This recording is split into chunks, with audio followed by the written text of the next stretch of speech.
Hi friends, எல்லாருக்கும் AJ ஃபேமிலியோட அன்பார்ந்த வணக்கம். இன்றைக்கி நான் டேஸ்டியான ஒரு ഞണ്ട് கிரேவி ചെയ്യുന്ന ரெசிபி தான் செஞ்சு காட்ட போகிறேன். அதுக்காக ഞാനൊരു 1.5 கிலோ அளவுக்கு ഞണ്ട് எடுத்திருக்கு. ஃபஸ்ட்டு அதை நம்ம நல்லா வாஷ் பண்ணி க்ளீன் பண்ணி எடுத்துக்கலாம். க்ளீன் பண்ணி கட் பண்ணி எடுத்துக்கலாம். நான் அது சின்ன சின்னதாக பீஸை இந்த மாதிரி கட் பண்ணி எடுத்திருக்கு. இந்த மாதிரி எடுத்தால் நமக்கு அதுக்குள்ளே மசாலையெல்லாம் நல்லா ஊறிடும், கொஞ்சம் டேஸ்ட்டு நல்லா இருக்கும். அப்போ அதுக்காக அந்த மாதிரி கட் பண்ணியிருக்கு. அப்புறம் ஒரு 4 பெரிய வெங்காயம் கட் பண்ணி வச்சுருக்கு. ஒரு 3 மீடியம் சைஸ் தக்காளி கட் பண்ணி எடுத்திருக்கு. இஞ்சி பூண்டு பேஸ்ட் எடுத்திருக்கு. வெங்காயத்தின் கூடவே ஒரு 3 பச்சை மிளகாய், கொஞ்சம் கருவேப்பிலை எடுத்திருக்கு. கட் பண்ணி போட்டிருக்கு பச்சை மிளகாய். ஸ்டவ் பற்ற வச்சு கடாய் வச்சுக்கோங்க. கடாய் சூடானதும் தேவையான அளவுக்கு எண்ணெய் ஊற்றிக்கோங்க. எண்ணெய் சூடானதும் கடுகு போட்டு கடுகு வெடிச்சிருச்சு. அதுக்கப்புறம் நம்ம கட் பண்ணி வச்சுருக்கிற வெங்காயம், பச்சை மிளகு, கருவேப்பிலை ஒன்றாவே போட்டுக்கோங்க. ஃப்ளேம் கொஞ்சம் மீடியமாக வச்சுக்கோங்க. கொஞ்சம் ஒரு 1/4 டேபிள் ஸ்பூன் உப்பு, கொஞ்சோண்டு மஞ்சத்தூள் போட்டுக்கோங்க. மஞ்சத்தூள் உப்பு போட்டு நம்ம வெங்காயம் வதக்கினா சீக்கிரம் வதங்கிடுவாங்க. அதுக்காகத்தான் வெங்காயத்தின் கூட மஞ்சத்தூள் கூட சேர்த்துருக்கு. நல்லா வதக்கி எடுத்துக்கோங்க. ஃப்ளேம் மீடியமாகவே இருக்கட்டும்.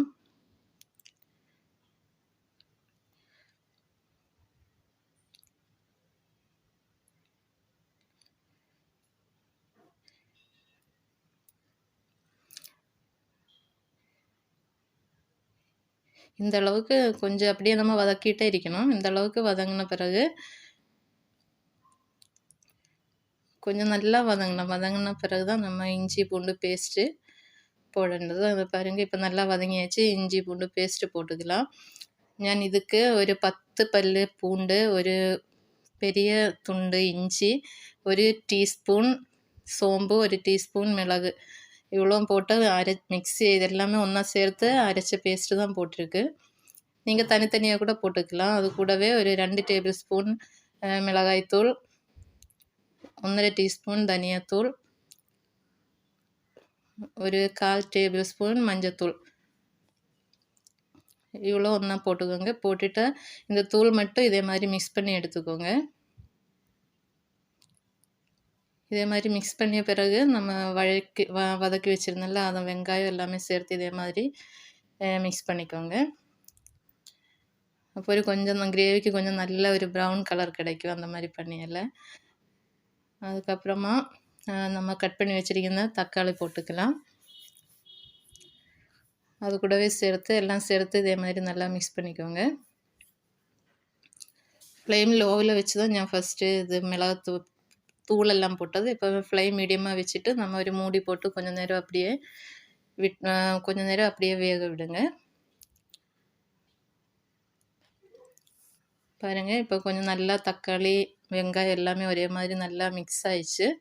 இந்த அளவுக்கு நல்லா மிக்ஸ் பண்ணி எடுத்துக்கோங்க. தக்காளியும் வெங்காயம் எல்லாம் இதே மாதிரி வந்த பிறகு நம்ம கட் பண்ணி வச்சுருக்கிற ñண்டு போட்டுக்கலாம். அதுவும் அதே மாதிரியே எல்லாமே ஒன்றாவே இதே மாதிரி மிக்ஸ் பண்ணிக்கோங்க. இப்போ ஃப்ளேம் மீடியமாக இருக்கட்டும். இது ഞണ്ട് கொஞ்சம் காரமாக இருந்தால் தான் நல்ல டேஸ்ட்டாக இருக்கும். காரம் ஜாஸ்தி வேணும் அப்படி இருக்கிறவங்க கொஞ்சம் காரம் ஜாஸ்தியாக போட்டுக்கோங்க. கம்மி வேண்டவங்க கம்மியாக போட்டுக்கோங்க. நான் கொஞ்சம் ஜாஸ்தி தான் போட்டிருக்கேன். எங்கள் காரம் கொஞ்சம் ஜாஸ்தி வேணும், அதுக்கு அதனால்.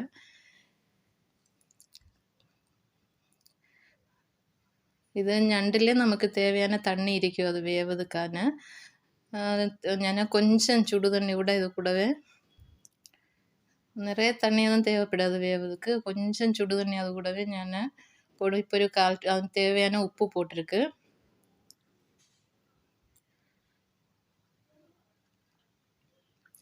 நம்ம தண்ணி வேணும் அப்படி இருந்தால் கொஞ்சம் சுடு தண்ணி போட்டுக்கலாம். அப்போ கொஞ்சம் கூட நல்லா வேகும். கொஞ்சம் தண்ணி ஊற்றிருக்கு, ஏன்னா சுடு தண்ணி தான் ஊற்றிருக்கு.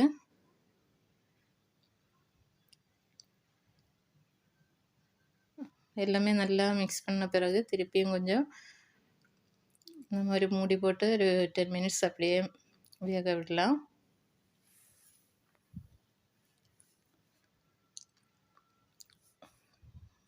ஒரு 5 to 10 மினிட்ஸுக்குள்ளே நல்லா வெந்துடும்.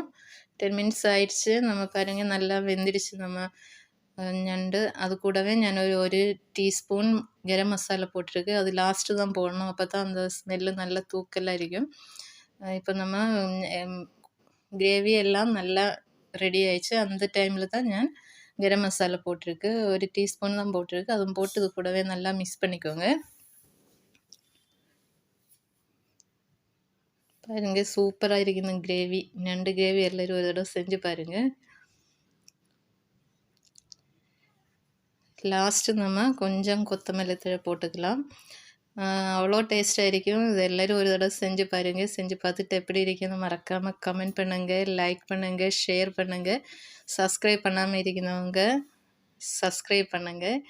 வீடியோ பார்த்துட்டு இருக்கிற எல்லாருக்கும் ரொம்ப நன்றி. தேங்க்யூ.